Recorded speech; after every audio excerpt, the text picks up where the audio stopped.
Undang-Undang Dasar 1945 disahkan sebagai konstitusi tertulis melalui sidang PPKI pada tanggal 18 Agustus 1945, tepatnya sehari setelah pembacaan Proklamasi Kemerdekaan Indonesia.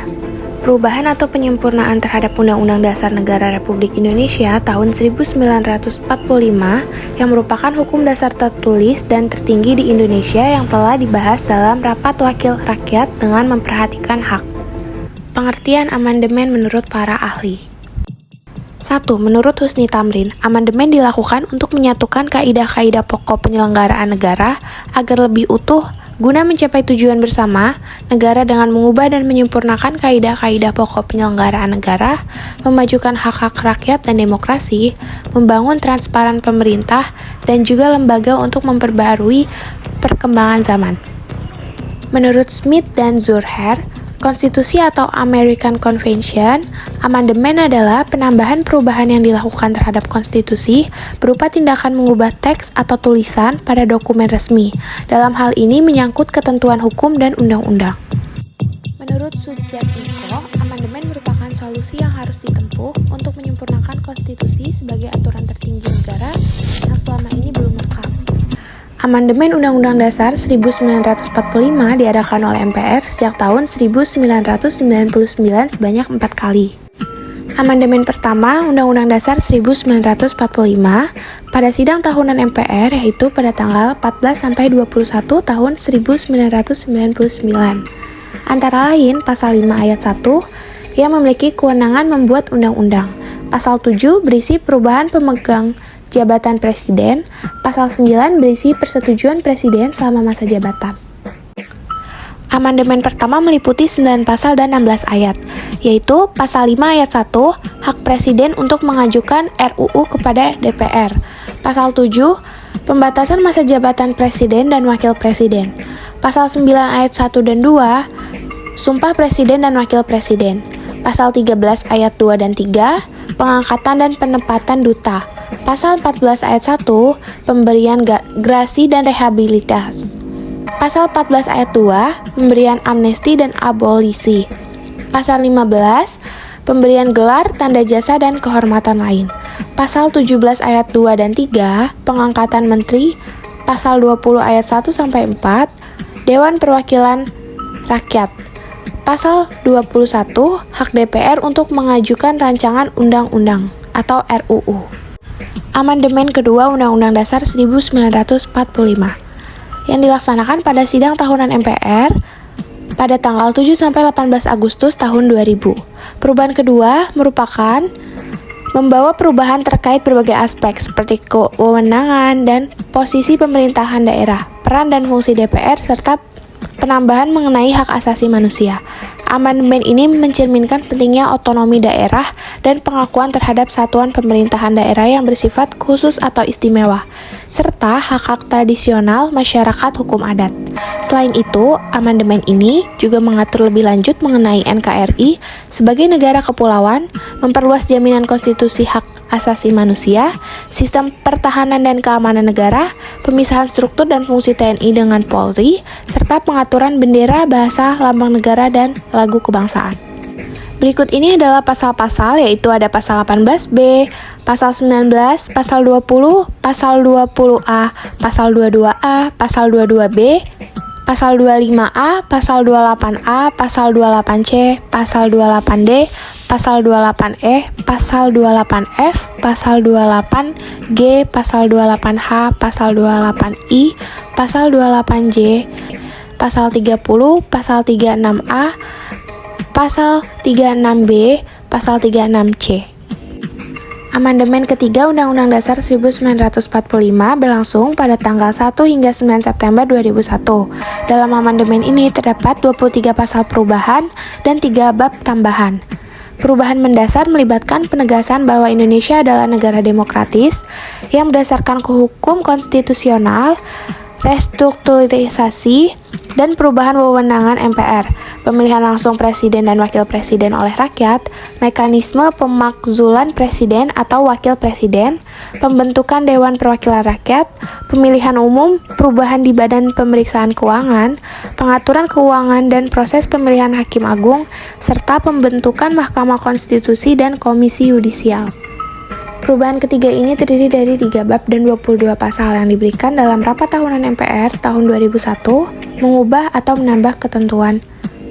Berikut adalah pasal-pasal. Nah, perubahan utama yang dibawa oleh amandemen ketiga ini adalah bentuk dan kedaulatan negara, kewenangan MPR, kepresidenan, impeachment, keuangan negara, peradilan, dan peraturan terkait pemilihan umum. Amandemen keempat Undang-Undang Dasar 1945 berlangsung pada tanggal 1 sampai 9 Agustus 2002. Amandemen ini melibatkan 13 pasal, 3 pasal aturan peralihan, 2 pasal tambahan, dan perubahan 2 bab.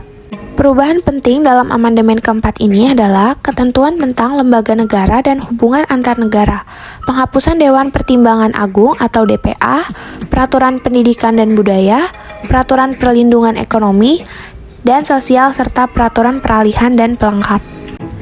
Nah, kali ini kita bahas perubahan sebelum dan sesudah amandemen Undang-Undang Dasar 1945. Sebelum amandemen, struktur batang tubuh Undang-Undang Dasar 1945 terdiri dari 16 bab, 37 pasal, 65 ayat, 4 pasal aturan peralihan PNS, 2 ayat aturan tambahan.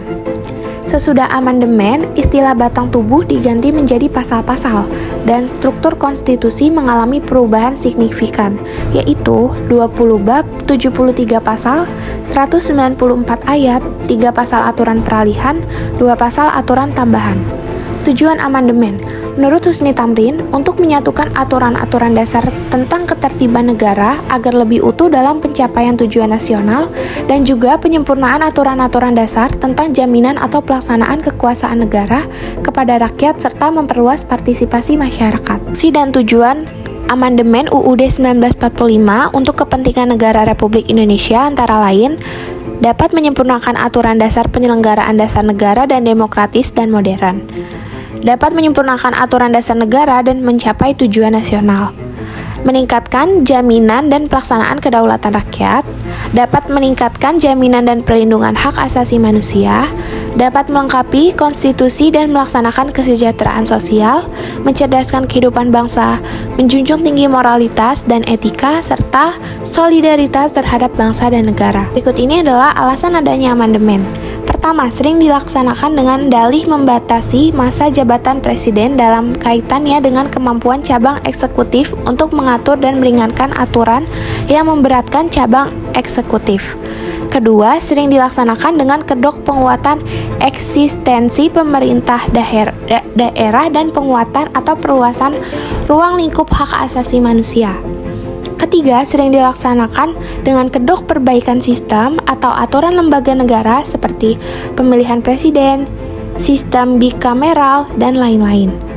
Keempat, biasanya dibuat dengan alih memperbaiki bagian-bagian yang masih lebih buruk dari revisi sebelumnya. Setiap amandemen ditujukan untuk menyempurnakan Undang-Undang Dasar 1945 agar tercapai tujuan nasional, kemakmuran bersama, dan perlindungan hak asasi manusia sesuai dengan peradaban. Nah, berikut dampak bahayanya amandemen Undang-Undang Dasar 1945 menurut sumber yang saya cari. Pertama, amandemen jika dilakukan secara terus-menerus dapat mengubah aturan atau regulasi yang sudah final, menyebabkan kebingungan serta kebingungan tentang aturan. Misalnya isu pengunduran diri MPR dari kekuasaan tertinggi dan dapat diangkat kembali sebagai pemegang kekuasaan tertinggi dan menjadi instrumen lembaga negara yang tidak sesuai dengan tujuan pemerintah. Dengan direvisi terus-menerus, orang akan bingung karena sistemnya terus berubah-ubah. Misalnya, dalam pemilihan presiden rakyat, dipilih secara langsung atau tidak. Nah, jika orang terus berubah, alih-alih antusias itu akan menyebabkan sikap apatis atau meremehkan aturan yang berubah secara sewenang-wenang. Parahnya, orang juga akan berperilaku sewenang-wenang dan tidak mau mengikuti aturan baru.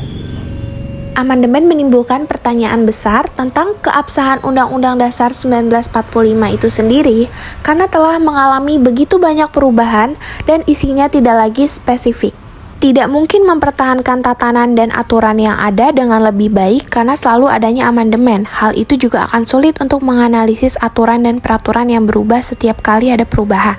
Dan yang terakhir, perubahan atau amandemen yang dilakukan dapat meninggalkan masalah lain yang tidak akan pernah berakhir.